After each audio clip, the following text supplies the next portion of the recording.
Machilipatnam NH 65 పక్కన కేవలం 13,000కే గజం. Sunny sands gated Vilas KBP developers. అసలు ఫస్ట్ ఆఫ్ ఆల్ ఈ హృదయ మానవుడిని మాస్క్ మెన్ని పక్కన పెడితే ఈ హరిత హరీష్ అసలు వాట్ ఈజ్ హరిత హరీష్ అంటే ఏం చెప్తారు? Say something. లైక్ సీతారాములు, శివపార్వతులు, అంతే సింపుల్. మీది love marriage? Love and arrange marriage both. Okay. Exact చెప్పండి, లవ్ అండ్ అరేంజ్ మ్యారేజ్. ఎన్ని ఇయర్స్ అవుతుంది సార్ మ్యారేజ్ అయ్యి? 19 years కంప్లీట్ అయింది, ఇప్పుడు 20th year నడుస్తుంది. 20th నడుస్తుంది. అంటే మ్యారేజే కాదు, మా టోటల్ రిలేషన్ 15 years మా మ్యారేజ్ లైఫ్. కిడ్స్? ప్రపంచం అంతా పిల్లలేగా, నా పిల్లలేగా. హస్బెండ్ నేమ్తో పాటు వైఫ్ నేమ్ యాడ్ చేసుకుంటారు, బట్ మీ పేరు కంటే ముందు మీ వైఫ్ నేమ్ పిలవమంటున్నారు. అంటే ఏంటి అంటే తనుని మీ లైఫ్లో చాలా ఇంపార్టెంట్ అని చెప్పాలనుకుంటున్నారా, లేదంటే ప్రతి ఆ అబ్బాయి వెనకాల ఒక అమ్మాయి ఉండాలంటున్నారు? ఏం చెప్పాలనుకుంటున్నారు? ఏ మోటివ్తో చెప్పాలనుకుంటున్నారు? రెండు అంతే. లేడీస్ ఫస్ట్ అంటాం, అదేనా సీతారాములు అని పిలుస్తాం కానీ ఎక్కడైనా సరే రాముడు సీత కన్నా కూడా సీతారాములు అనేది మనకి వాడుకలో నడిచేది. సో మన గుండె ఉండేది లెఫ్ట్ సైడ్ ఉంటుంది కదా, అవునా? ఈవెన్ పెళ్లిలో కూడా చూసారు కదా, భార్య ఇటువైపు నుంచి ఉంటారు, తెలుసు కదా మీకు, భార్య భర్తలు ఎలా ఉంటారు. సో భార్య అనేది స్టార్టింగ్ కాబట్టి ఫస్ట్ ప్రాధాన్యత ఎవరైతే ఉందో భార్యలకు ఇవ్వాలి. కాబట్టి నేను కూడా అంతే, నాలో సగభాగం కాబట్టి హరిత హరీష్ అనే దాన్ని నేను చాలా బలంగా నమ్ముతాను, అది క్యారీ చేస్తాను కూడా. చాలా మంది భార్యలు జేబులు చూస్తారంటున్నారు, మరి మీరేం చూస్తున్నారు? నా భార్య నిజంగా నా జేబు చూడాలి, జోబు లోపల ఉన్న మనసును చూసింది. అంటే మీరు చాలా డిఫరెంట్గా ఉన్నారు, మీ ఐడియాలజీ, మీ థింకింగ్, మీ వర్డ్స్.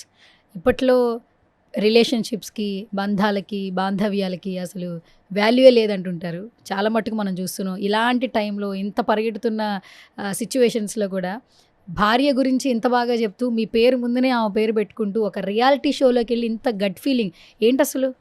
ఈ వాల్యూస్ మెయింటైన్ చేయకపోతే మనిషికి పశువుకి తేడా ఉండదు. ఫస్ట్ ఆఫ్ ఆల్ అంటే మిగతా వాళ్ళందరూ పశువులా? అలా ఉన్నవాళ్ళు అలా అనుకోవచ్చు, నేను ఎవరున్నారో అని చెప్పను. రెండు, మమ్మీ డాడీ, అమ్మా నాన్న అని మనం పిలవట్లేదు. స్టెప్ డాడ్, స్టెప్ మామ్ అంటే పద్దాక వాళ్ళు స్టెప్స్ ఎక్కి దిగాల్సి వస్తుంది, ఆ ఇల్లు ఈ ఇల్లు ఎక్కాల్సి వస్తుంది. బాధ కలిగినప్పుడు బాధ కలిగినప్పుడు, దుఃఖం కలిగినప్పుడు, ఆనందం సంతోషం కలిగినప్పుడు అమ్మా నాన్న అని వెళ్ళటానికి స్టెప్స్ ఎత్తుకోవాల్సి వస్తుంది. నిజంగా అదే మెయింటైన్ చేస్తాం అనుకో, మన పూర్వీకులు అది మెయింటైన్ చేశారు కాబట్టి దాన్నే మన ఇండియన్ కల్చర్ అన్నాం. ఇదే మ్యారేజ్ ట్రెడిషన్. ఇవాళ రోజున వెస్ట్రన్ కల్చర్ ఇప్పుడు వరకు ఏదైతే బాగా పొల్యూట్ అయిపోయి డైల్యూట్ అయిపోయి ఉందో, ఓకే, ఈ లివింగ్ రిలేషన్స్ కానీ మీకు తెలుసు కదా ఎన్ని ఏముందో, ఇలాంటి వాళ్ళందరూ కూడా ఇప్పుడు మన భారతదేశం వైపు చూస్తున్నారు. వాట్ ఏ ట్రెడిషన్ కల్చర్ కానీ అని చెప్పి వాళ్ళు అనుకరిస్తున్నారు, ఆచరిస్తున్నారు. అన్ఫార్చునేట్లీ మన వెస్ట్రన్ కల్చర్ వైపు చూస్తున్నాం అంతే. ఇప్పుడు జనరేషన్ మన తల్లిదండ్రులు అలా చేస్తుంటే వాళ్ళ రోజున మన పరిస్థితి ఎలా ఉండేది అంతే. సో కాబట్టి రేపు మా తల్లిదండ్రులు చక్కగా ఉన్నారు కాబట్టి నేను కూడా రాబోయే నెక్స్ట్ తరానికి ఆదర్శంగా ఉండాలనే ఉద్దేశంతో అది మెయింటైన్ చేస్తున్నాను అంతే. చాలా simple. Where are you from? India. Born bottom ఎక్కడ? ఎర్త్ ఇండియా రెండే, మనిషిని భారతీయుడిని. చాలా సింపుల్. దానికి నేను అందరికీ ఇదే చెప్తా. నేను చిన్నప్పుడు ఇప్పుడు మీ షో కోసం మాట్లాడతా, నా గురించి చాలా క్లియర్గా క్లీన్గా నీట్గా చూసిన వాళ్ళందరికీ అర్థమవుతుంది ఏంటంటే నేను ఒక ప్రాంతానికి సంబంధించిన వ్యక్తిని కాదు, ఒక మతానికి సంబంధించిన వ్యక్తిని కాదు, ఒక కులానికి సంబంధించిన వ్యక్తిని కాదు, అసలు వ్యక్తిని కానే కాదు. Got it? చాలా సింపుల్. పుట్టి పెరిగింది విజయవాడ, మీకు ఆబ్వియస్ చూసుంటారు ఆధార్ కార్డులో ఇట్లా.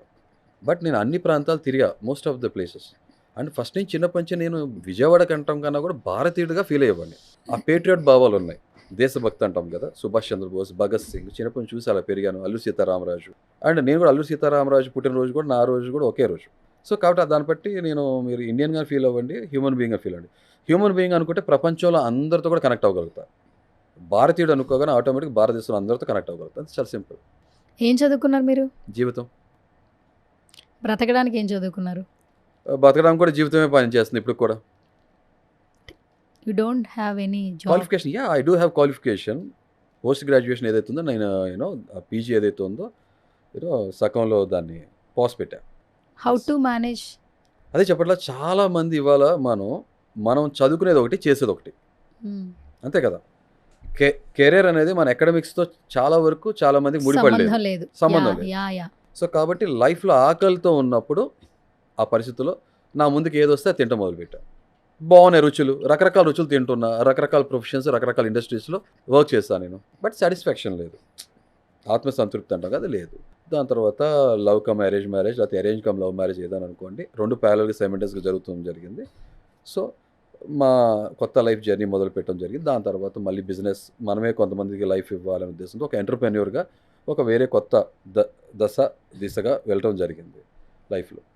దాంట్లో చేస్తుండగా 2017-18 I met with an accident. There was some loss of life. Okay, and which kind of accident? It was Can you share some? Hit and run. చాలా సింపుల్.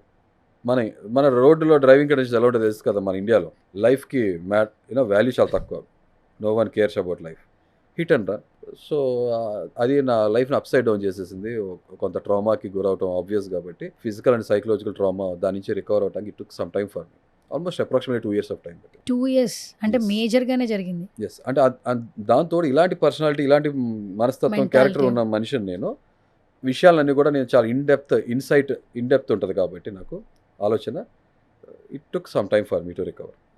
దాని తర్వాత కరోనా, ఫాలోడ్ బై కరోనా, దాని తర్వాత ఒకటి తర్వాత ఒకటి ఏదైతే వచ్చినాయో, అంటే నా మనస్తత్వానికి నాకు అనిపించింది నా డెస్టినీ, నా జర్నీ వేరేది రాసి పెట్టుందని అనుకున్నాను. అలా అనుకున్నట్టే జరుగుతూ వచ్చింది. కొంతకాలం అదే నేను అజ్ఞాతవాసంలోకి వెళ్ళిపోవడం జరిగింది మీరు చెప్పినట్టు. ఏంటి అసలు చాలా మట్టుకు మాస్క్ మెన్ అంటే పర్సనల్గా అజ్ఞాతంలోకి వెళ్ళాడు, కొన్ని సంవత్సరాలు ఎవరితో మాట్లాడలేదు. ఎందుకు అజ్ఞాతంలోకి వెళ్ళాల్సిన సిచ్యువేషన్స్ ఏంటి? అంటే ఈ యాక్సిడెంట్ దాని ముందు కూడా ఎలా ఉండేదంటే, నాకు చాలా విషయాలు మీకు చాలా చిన్న విషయాలు అనిపిస్తాయి, నాకు చాలా పెద్ద విషయాలు అనిపిస్తాయి. ఎక్కడ ఉమ్ముయిను, ఆ, ఎక్కడ వేస్ట్ పేపర్ పడేయటం చేయను, మ్హూ, ఎక్కడ పడితే అక్కడ టాయిలెట్స్ పోయిను, మ్, రోడ్డు మీద ఎలా బిహేవ్ చేయాలి అలా బిహేవ్ చేస్తా. మోస్ట్లీ అలాగుంటాను. ఇలా ఉన్న మనిషిని నేను, అంత కరెక్ట్గా నికార్స్గా ఉన్న మనిషిని నేను, అంత పర్ఫెక్ట్గా ఒక మంచి సిటిజన్లా ఉన్న మనిషిని ఒక హిట్ అండ్ రన్ విషయంలో నాకు ఇలా జరిగినప్పుడు, నా విషయంలో కాదు, ఇలా చాలామంది ప్రాణాలు కోల్పోయిన వాళ్ళు కూడా ఉన్నారు. లైఫ్ అప్సైడ్ డౌన్ అయ్యి బాడీ పార్ట్స్ యాంపిటేట్ చేసుకునే పరిస్థితి కూడా వచ్చేస్తుంది కదా. ఇలాంటివన్నీ నాకు చాలా విషయాలు మనకు తెలుసు, మనందరూ కూడా చూసి చూడట్టు మనం వదిలేస్తుంటాం. నేను వీళ్ళందరితో కనెక్ట్ అవటం జరిగింది. ఆలోచించడం మొదలుపెట్టి, ఏంటి మనం ఎట్లాంటి సొసైటీలో బతుకుతున్నాం, ఒక ప్రాణానికి విలువ లేదా అని ఈ ఆలోచనలు ఎక్కువైపోయినప్పుడు నాలో నేను మదన పడిపోతూ ఆలోచిస్తూ, no this is not a right place, not a right life to leave అనిపించి ఇక నేను ఇది బయటికి వెళ్ళినా కూడా ఇప్పుడు మనం రాంగ్ సైడ్ వచ్చేవాడికి వాడికి ఆ సీరియస్నెస్ ఉండదు. అడ్డగోలుగా నడవటం, అడ్డగోలుగా డ్రైవ్ చేయటం, ఒక లేన్ సిస్టమ్ అనేది ఫాలో. కానీ మనమేం మాట్లాడుకుంటాం, మనం అమెరికా గురించి ఆలోచిస్తుంటాం, జపాన్ గురించి చూస్తుంటాం, ఇవన్నీ వీడియోస్ వరకు చూస్తాం, కానీ దాన్ని ఎంతవరకు మనం ఆచరిస్తాం? మనం క్వాలిటీ ఆఫ్ లైఫ్ లేదు. మీరు నమ్ముతారు లేదో, ఫారెన్ కంట్రీస్ నుంచి ఇక్కడికి వచ్చిన వాళ్ళు ఏం చెప్పారు తెలుసా?